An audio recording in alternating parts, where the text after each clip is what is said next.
Hi friends, எல்லாருக்கும் praise the Lord.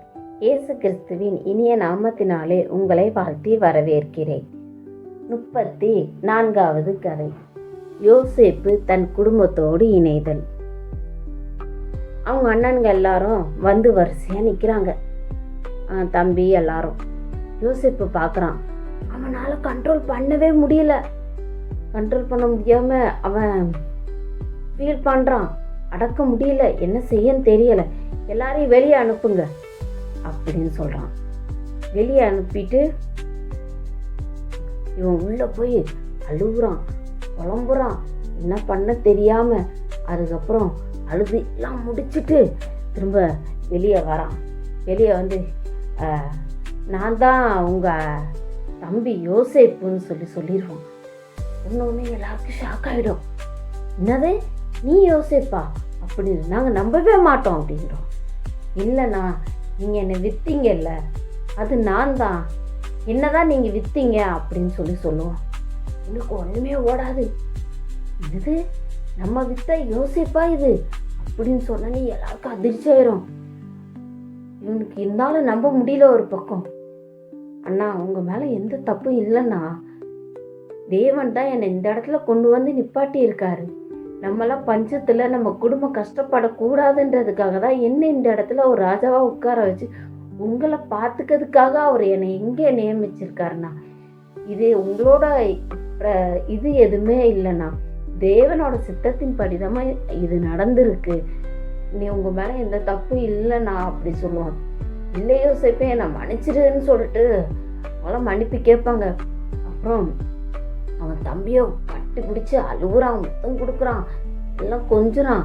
அதுக்கப்புறம் அவங்க அண்ணன்க எல்லாரும் சேர்ந்து அவனை கட்டி பிடிச்சி அவனை என்னை மன்னிச்சுன்னு சொல்லி மன்னிப்பு கேட்குறாங்க. அவனை சமாதானப்படுத்திட்டு, அண்ணா நம்ம அப்பா உயிரோடு இருக்காரா அண்ணா, அவரை நான் பார்க்கணுண்ணா, இங்கே உடனே கூட்டிகிட்டு வாங்க, நம்ம எல்லாரும் இங்கே இருக்கலாம், இன்னும் 5 வருஷத்துக்கு பஞ்சம் இருக்கும், நம்மளால ஒன்றும் பண்ண முடியாது, அதான் 5 வருஷம் கழித்து பஞ்சம் சரியாக போயிடும், அதுக்கப்புறம் நம்ம ஊருக்கு போயிடலாம்ண்ணா, அப்பாவை கூட்டிகிட்டு வாங்க, நம்மளோட இங்கே வச்சுக்கலாம், மாடு எல்லா வேலைக்காரங்க எல்லாரையும் கூட்டிகிட்டு வந்துருங்கண்ணா, இங்கே நான் உங்களுக்கு எல்லாத்தையும் ரெடி பண்ணுறேண்ணா அப்படின்னு சொல்லுவோம். உடனே அப்பா வருவாரான்னு தெரியலையே தம்பியிடம், நீங்கள் கூப்பிடுங்க, நான் சொன்னேன்னு போய் சொல்லுங்க, கண்டிப்பாக அப்பா என்னை பார்க்க வருவார் அப்படின்னு சொல்லிட்டு அவங்கள எல்லாரும் சாப்பிட வச்சுட்டு, அப்புறம் ராஜா கிட்ட உத்தரவு கேட்கணும்ல, யோசிப்பு எல்லாரையும் ராஜா கிட்ட கூப்பிட்டு போகிறான். யோசேப் அங்கே ராஜாவுக்கு எல்லாருக்குமே சந்தோஷம், யோசேப்போட ஃபேமிலி எல்லாம் இங்கே வந்திருக்காங்களே அப்படின்னு சொல்லிட்டு. உடனே ரொம்ப நல்ல விஷயம், உங்களை பார்த்ததில்ல, நீங்கள் எல்லாரும் இங்கே வாங்க, உங்களுக்கு நான் வண்டி ஏற்பாடு பண்ணித்தரேன்னு சொல்லி அவங்க அப்பா கூட்டிகிட்டு வர்றதுக்காக வண்டியெல்லாம் அரேஞ்ச் பண்ணி தரார் ராஜா. வண்டியெல்லாம் ரெடி பண்ணி கொடுத்தோன்னே இவங்க எல்லாரும் அந்த வண்டியில் போய் அப்பா போய் கூட்டுவாங்க. உங்களுக்கு தங்கிறதுக்கான தேவையான எல்லாத்தையும் நான் ரெடி பண்ணுறேன், யோசேப்பே நீ பார்த்துக்கோ உங்கள் ஃபேமிலி, நீ இப்போ சீக்கிரமாக எல்லாத்தையும் ரெடி பண்ணுன்னு சொல்லிட்டு போயிடுவார்.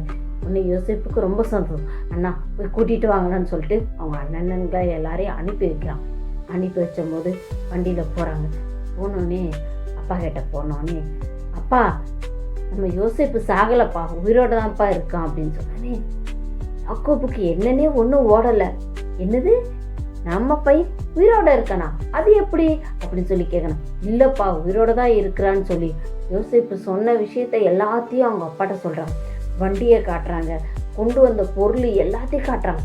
எல்லாத்தையும் பார்த்தோன்னே யாக்கோபுக்கு ஒன்றுமே ஓடலை. என் பிள்ள உயிரோட இருக்கானா, ஐயோ நான் பார்த்தே ஆகணுமேன்னு சொல்லிட்டு அழுது அப்படியே ஆண்டவர்கிட்ட நன்றி சொல்கிறான். நான் சாகிறதுக்குள்ள அவனை பார்த்துடணும்னு தேவன் என்னை உயிரோட வச்சிருக்காருன்னு சொல்லி அவன் பலவீனமாக இருந்தான். அவன் உயிரோட இருக்கிறான்னு தெரிஞ்சோன்னு அப்படியே உடம்புல அப்படி ஒரு தெம்பு வந்து, அப்படியே வா இப்போவே நம்ம போய் பார்க்க போகணும்னு சொல்லிட்டு உடனே கிளம்புறாரு யாக்கோபு கிளம்பி யோசேப்பு வீட்டுக்கு வராங்க எல்லாரும் சேர்ந்து. பார்த்தீங்களா ஃப்ரெண்ட்ஸ், தேவனோட சித்தம் பார்த்தீங்களா. சின்ன வயசுலேயே யோசேப்பை வந்து வித்துட்டாங்க. அவன் இந்த எகிப்து தேசத்துக்கு வந்துட்டான். ஆனால் இத்தனை வருஷம் சிறையில் இருந்து திரும்ப அதுக்கப்புறம் ராஜாவாக இருக்கான். ஆனால் தேவனோட சித்தம் இந்த 7 வருஷம் அவங்க பஞ்சத்தில் இருக்க போகிறாங்கன்னு தெரிஞ்சு அந்த குடும்பத்தை காப்பாற்றுறதுக்காக முன்கூட்டியே யோசேப்பை கொண்டு வந்து இந்த இடத்துல வச்சு இந்த குடும்பத்தை ஒரு பஞ்சத்திலிருந்து மீட்கிறதுக்காகவே தேவனோட கொண்டு வந்த சித்தம் தான் இது.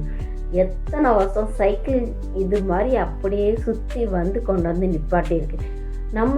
நம்ம வாழ்க்கையிலையும் நிறைய பிரச்சனைகள், உறவுகளில் வரக்கூடிய பிரிவுகள் எல்லாமே இருக்குது. அதுக்காக நம்ம சோர்வு அடையக்கூடாது. திரும்ப அது ஒரு நாள் வேற ஒரு சித்தத்துக்காக, வேற ஒரு திட்டத்திற்காக நம்ம தேவன் கொண்டு போகிறாருன்ற எண்ணம் நம்மளுக்கு வேணும். அது நிறைவேறதுக்கு நம்ம பொறுமையாக காத்திருக்கணும். தேவனோட சித்தத்தின்படி தான் எல்லாமே நடக்கும். நம்ம வாழ்க்கையில் நடக்கிற ஒவ்வொரு விஷயத்துக்கும் இதுதான் காரணம் நம்மளாம் முடிவு பண்ணவே கூடாது. அது அவருடைய காரணம். நம்மளுக்கு வாழ்க்கையில் நிறைய பிரச்சனைகள் வரும். எல்லாத்தையும் நம்ம சகிச்சுக்கிட்டு வாழ தான் நம்ம கற்றுக்கணும்.